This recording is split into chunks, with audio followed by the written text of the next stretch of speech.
Consequence Podcast Network.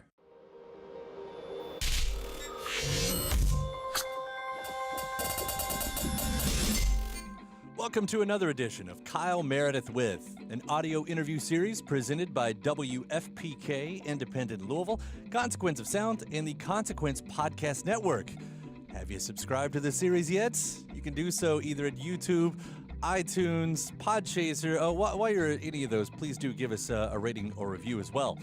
I'm Kyle Meredith. Today, my guest is David Lowery, lead singer of Cracker and Camper Van Beethoven.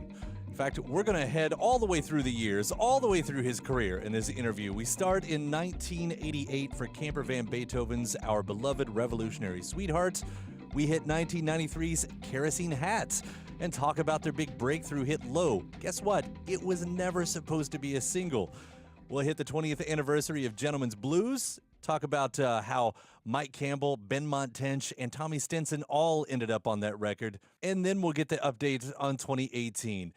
Cracker and Camper Van Beethoven.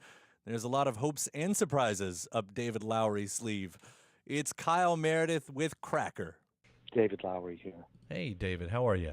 I'm good. We are going to hit the time machine, but we're going to hit plenty of different years, so I won't concentrate just on one. So as long as you're good with heading back. Uh-huh. Let's start with let's start briefly with 1988, and I'm going to use that actually because Camper Van Beethoven, you all had just put out Our Beloved Revolutionary Sweetheart. It was the major label debut, and I'm kind of looking at that, one, because it's a big round number of 30 years this year, but also it started that major label relationship, which lasted almost a perfect 10 years. It actually lasted longer than that because we actually moved with Cracker. It actually moved.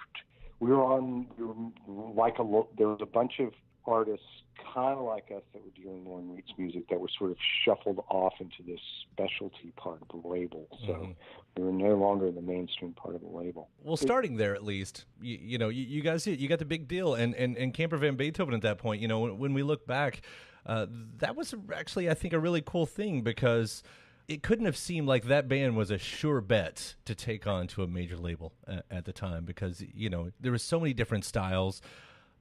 You were kind of a rough and ready crew or whatever, but how did that happen? And was it as surprising to you, or was that always the goal? It wasn't necessarily the goal. I mean, when we started making the Camper Van Beethoven records, I mean, not even indie labels would really put our stuff out.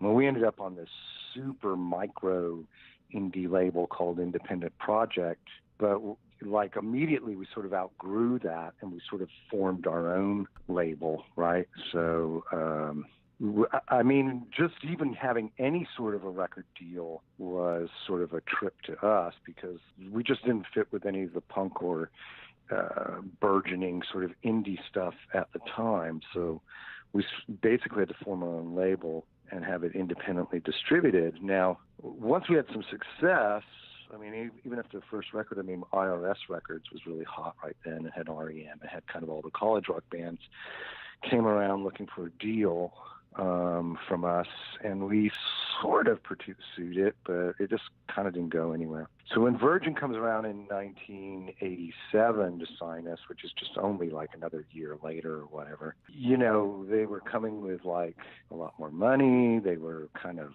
a hot label. It just seemed like we could take what we were doing and sort of bring it to sort of a bigger audience. Because we really felt like, we were onto something. But specifically, there's a really great moment that just illustrates the music business in the 1980s versus the music business today. And I teach this in my music business class. I tell this story to my students. There was no big data. There was no like real market research. Just people signed things on their gut. And the transition from signing somebody to put out a record was so long, you'd say like 18 months or something like that, that you had to sort of sign what people didn't know they wanted yet. Does that make sense? Oh yeah, totally. Right? Totally. That's and there's something fascinating about the music business at that time because it was very cowboyish, even at the major labels. So the story I heard years later from one of the vice presidents of promotion was the reason we got signed was because two of them from the label had some friend visiting from out of town up north or something and brought some mushrooms. And two of the senior promotion people took mushrooms and saw there was a Camper Van Beethoven show at this old funky theater in downtown LA.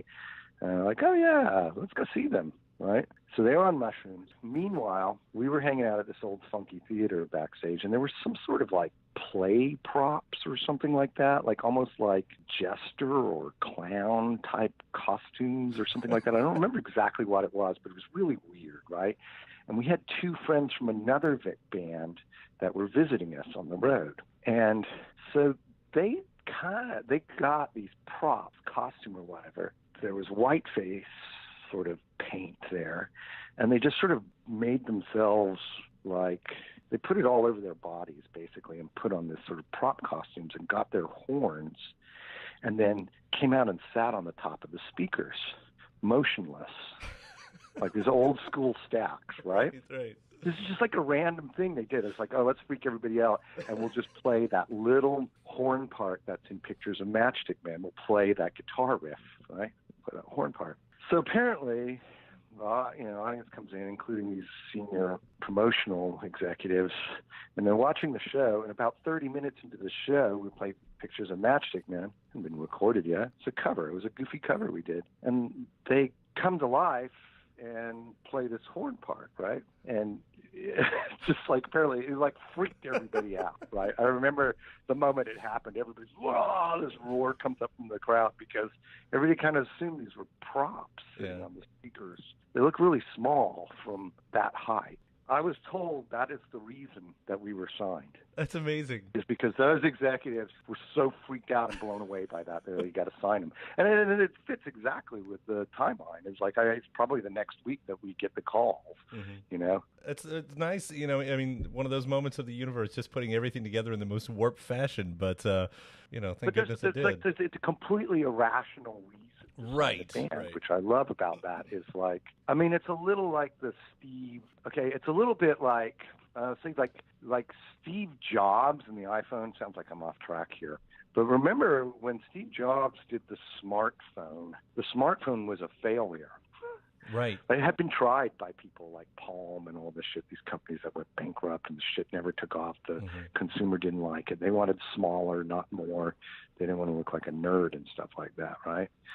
So part of his genius was creating something that the consumer didn't know that they wanted, right? So the same thing was happening in the music business then, and I see that that's totally absent now. Yeah. And you look back through history, why did people sign Captain Beefheart? Right. Why did they sign, on Frank Sinatra's label, okay, by the way, isn't it? Reprise, wasn't that Sinatra's label? That was, yep. So we were really fortunate to sort of grow up in this time when there was no market research. It was all gut instinct, and we got this kind of crazy sort of mishmash of music. I mean, think about like Devo being signed to a major label and putting out a record in 1978. That didn't sound like anything that had ever been on the radio before. Even the Talking Heads in a weird way. It's like, I remember hearing it. It's like, can that guy sing? I can't really tell. But you enjoyed it, so that's what. Yeah, right. But I enjoyed it. Yeah, you know what I mean. Like the B-52s, like what is it, 52 Girls? Just how almost atonal that song is. If you listen to it in retrospect, it's like really strange, right? Those are all examples of like just I think people like. They don't know they like it, but they like it.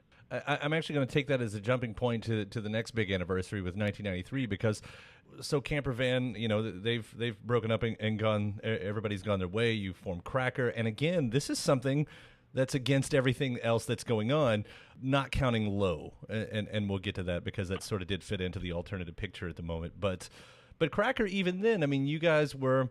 When I listen back, it's always easy to hear, the Stones sound, kind of drifting through there. But that was not what was happening. And here you are again in a band that's sort of against what the mainstream culture thinks they're demanding. Right.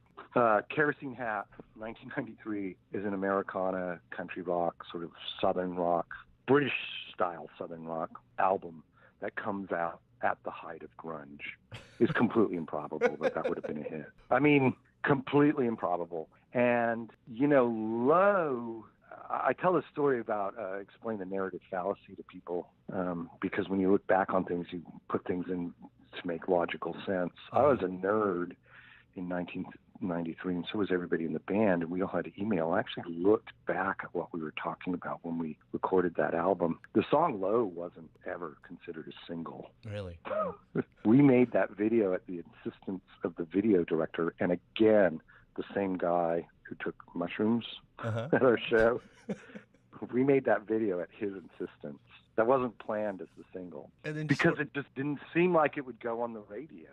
I mean, you had to tell radio stations that it wasn't a drug song, right? Like you had to say, yeah, like, no, that's not a drug song. At one point, a senior executive, leave their names out of it, called me on the phone. And I was like, wow, this guy's calling, right? And I'm like, take the call, because I'm like, whoa.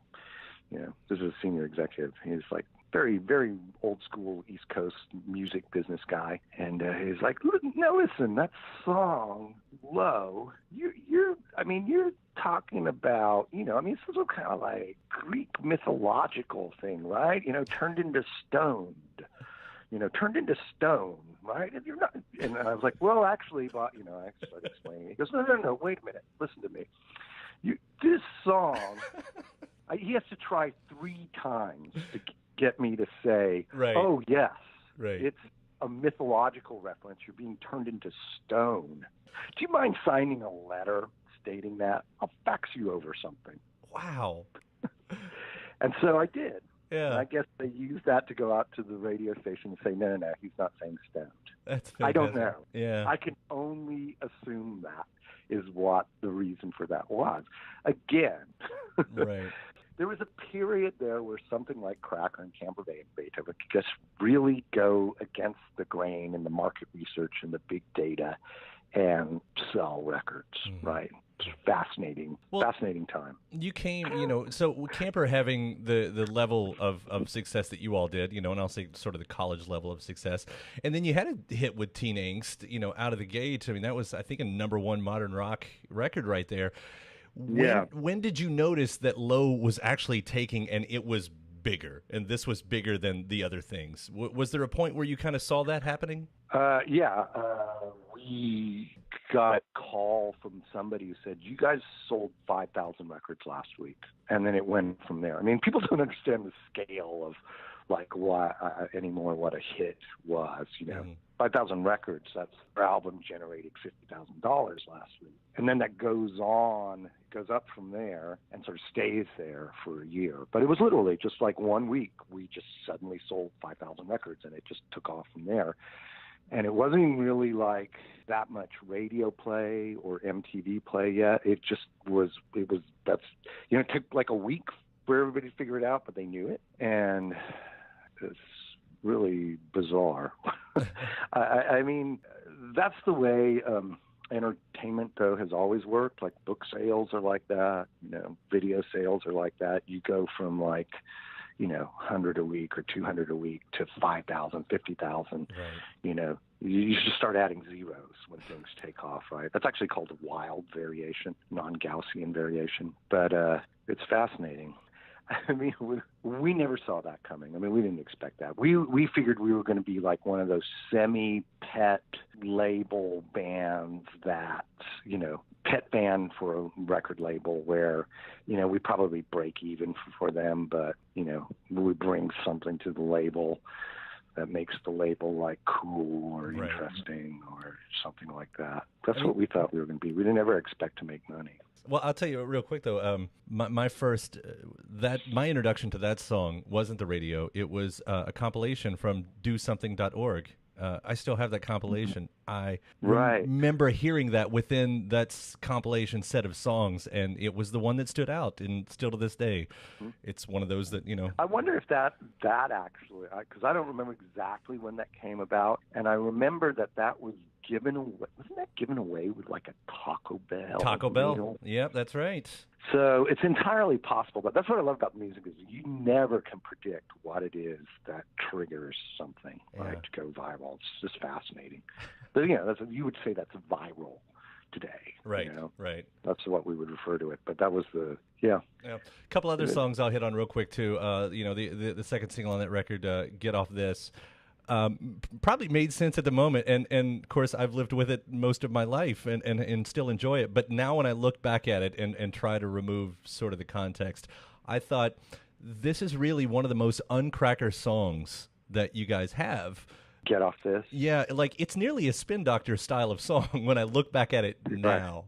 It's got that really, I mean, Davey Farragher, I think Davey Farragher and his brothers and the Farragher brother, that was the bass player, you know, that we grew up with. Mm-hmm. And he plays off and on with us, right, in Cracker. Davey Farragher, he plays with, Elvis Costello's bass player now. Oh, yeah. Him and his brothers, I think, were the first white band on Soul Train. Like he's 14 or something when he's on there. He's like a really good soul bass player, basically. And I just saw the notes for Kerosene Hat. Unfortunately, all my album lyric organizing notes stop in 1993, and I was like, did I lose everything after this? It's like, no, I remembered. That's when I got a laptop, right? So I still have notebooks. I was looking at the list of tracks, you know, tentatively titled tracks and ideas that we had for that album, and Get Off This isn't on it. So I assume that's just a pocket that we more or less made up in the studio and turned it into a song. That'd be the kind of thing, is, you know, I'd be playing some chords and Davey and Michael would, you know, come up with some, you know, there's like a soul element to that, but like sort of really then kind of played fast and alternative style or something like that. I don't know exactly. But that song was probably off the cuff, made up in the studio from what I can tell. Still fun. And the other track I'll hit, and quickly here, Sick of Goodbyes, I didn't realize until just doing the research that was co-written with Mark from Sparkle Horse, and I've always loved that song.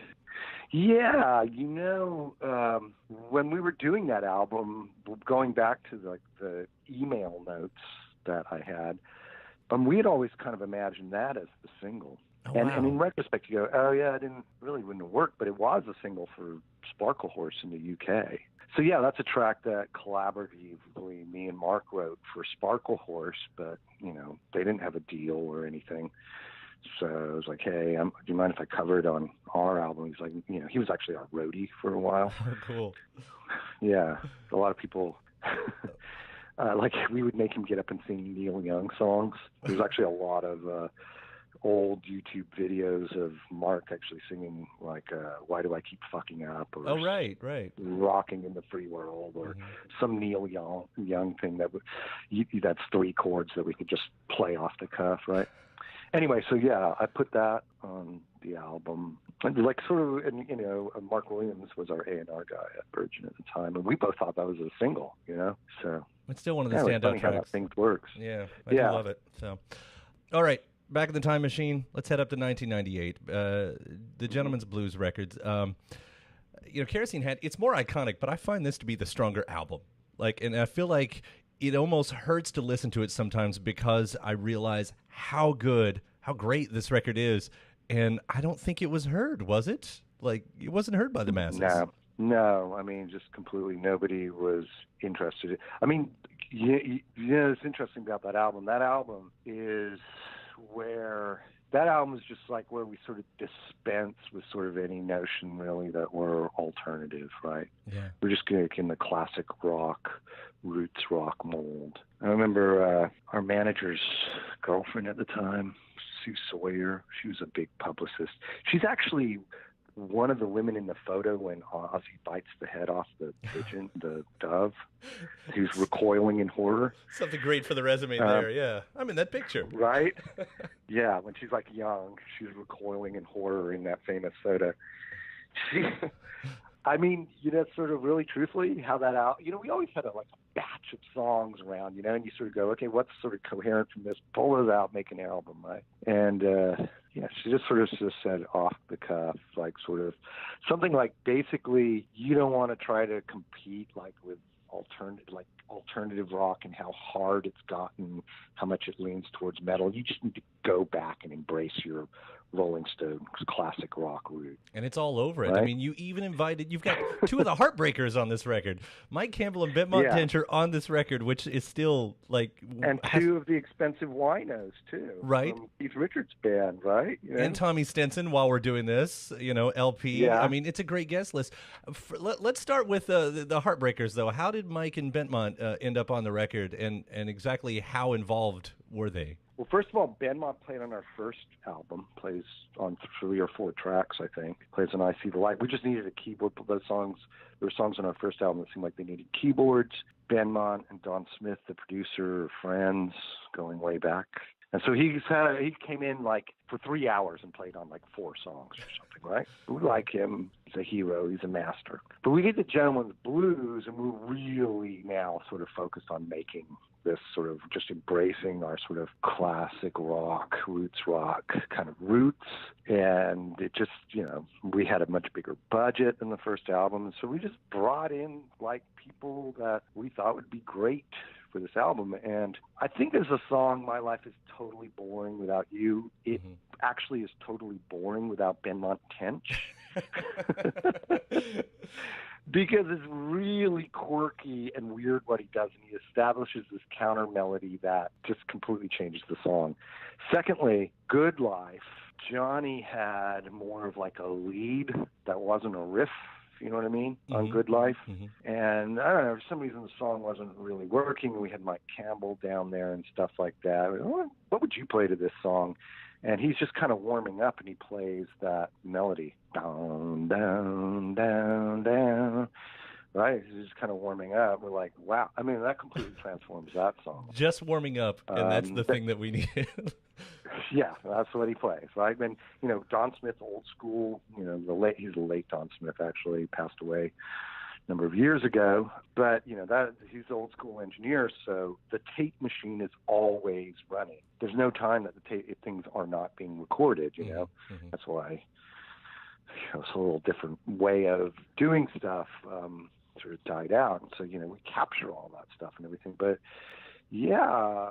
Mike Campbell and Benmont Tench supply some key melodies and counter melodies to that record. It doesn't sound like the Heartbreakers, but it's, it's a version of Cracker that maybe leans that way or whatever like that. And they actually are fairly involved in it. Of course, and then Tommy Stinson plays bass on The Good Life, and he comes up with the thing that, I think it's The Good Life he plays bass on. Yeah, I'm almost positive. I have to go back and look, but either that or we brought Davey Farragher back. Anyway, whoever plays bass on that completely changed the pocket on it when they played bass. And so we actually redo the drums on it to match it. They actually put a different beat behind it. So, yeah, I mean, it's a super collaborative album with sort of an outer circle of friends, That's what I guess seems really fun about it, because I didn't know that, all these years I've listened to it. Again, that's not something I realized until researching for this interview, and now knowing, like, here it is, just this great group of friends doing something very comfortable, just doing the record. It's the most Cracker record that you've probably done at that point. No pressure, just be yourselves. And I think that's what makes it so strong. Of like 6 months, too. Yeah. It's interesting, right? Yeah, I mean, we just forget that whatever was on the top of the charts then, probably like Limp Bizkit or something like that. You know what I mean? But there's no way we were getting close to that anyway, right? That's what alternative rock. People don't like to admit it, but that's what alternative rock was that year. Right.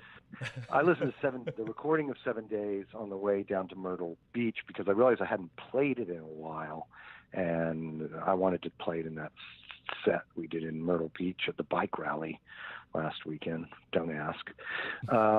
And so I listened to that, and I was like, holy shit. Like, Don Smith, that recording of that is much greater than our performance, right?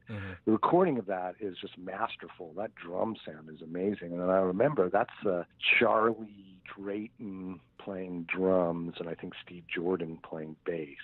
So I would put the recording of that song and that song up there, gotta be in our top 3 tracks.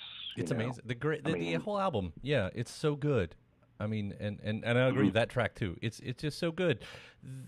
There is a bit of a narrative running through it too, because I don't know if you meant to do that or if that's just what happened. It seems like this is sort of on purpose, but when you've got lines, standing like the last rock band on the planet, also The Good Life just being about what it's about, and the lines make you a star. I mean, is it one character walking throughout that record? Yeah, it's sort of different alternate versions of me in the band, or people like me that are in, there's a transitional point in the music business, right? And that's a transitional point for me as an artist. So I'm getting super autobiographical and self-reflexive, not as self-reflexive as, say, Kanye West, but which is sort of his genius.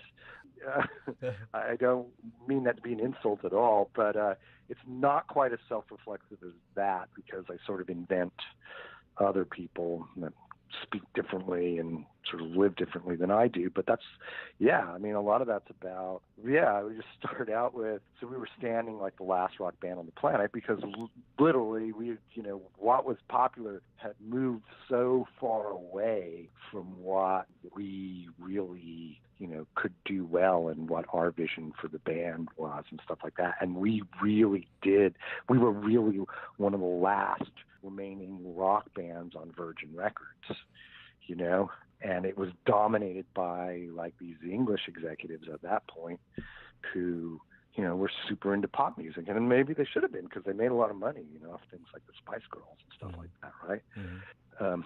But we didn't fit in there, and so that's kind of why we start with that song, and then it just sort of, it's self-referential. It makes it that extra layer, to dig into. That's what makes the great albums great, is that, onion skin ability to it. So, I don't know. Do you do you pull out the live performances for special things? Is that one of them that you would consider doing, front to back, or are you thinking about doing anniversary editions for any of these? Is that part of the conversation at all? Well, it's coming up. I like to keep a certain amount of surprise and things that are not announced. But what were the release dates of those two records?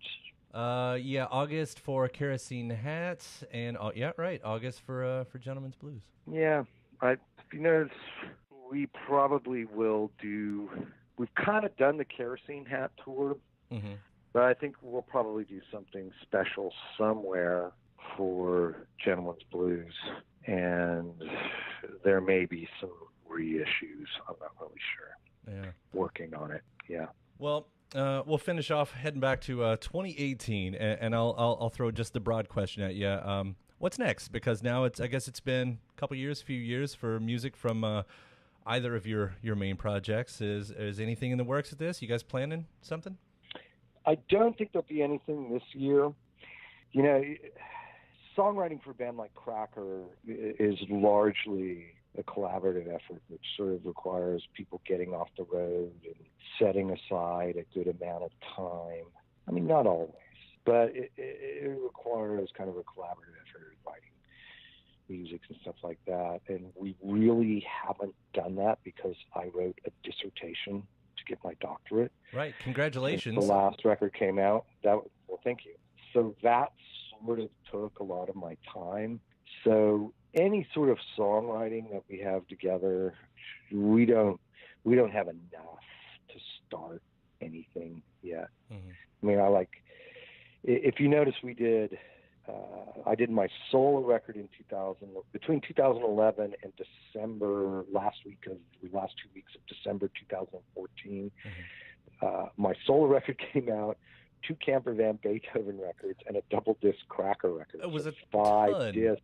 Yeah, and I want to kind of do something like that again, and I'm not there. We're not anywhere near it on the number of songs and stuff like that. And like I said, writing a dissertation slowed this way down. There'll be something. It's just not going to happen this year. I don't think so. I mean, again, I shouldn't be complaining, and I'm not, because you just dropped so much all at once that, there's plenty to listen to, and I'm having fun even heading back to the classics too. But, as a fan, it's always, okay, what's next? Gimme. That record's done? All right. When's the next one? So I look forward to it whenever it does happen. I really do. Yeah, we're working on it. Then. Yeah. We're planning on it. Well, David, thank you so much. Really, this was a lot of fun, especially hearing about so many songs that have meant so much to me over the years. I really appreciate you taking the time to do it. Okay, thank you. Bye-bye. All right, bye. And thanks to David Lowery for giving me the call today. Don't forget, you can subscribe to Consequence of Sound's YouTube channel. Keep up with your favorite artists and interviews. For you podcasters, please do head over to iTunes or Podchaser or wherever you're listening. Give us a rating and a review. And then head over to WFPK.org. That's where you can hear me do a show every Monday through Thursday from noon to 3 Eastern. I'm Kyle Meredith. I'll see you next time.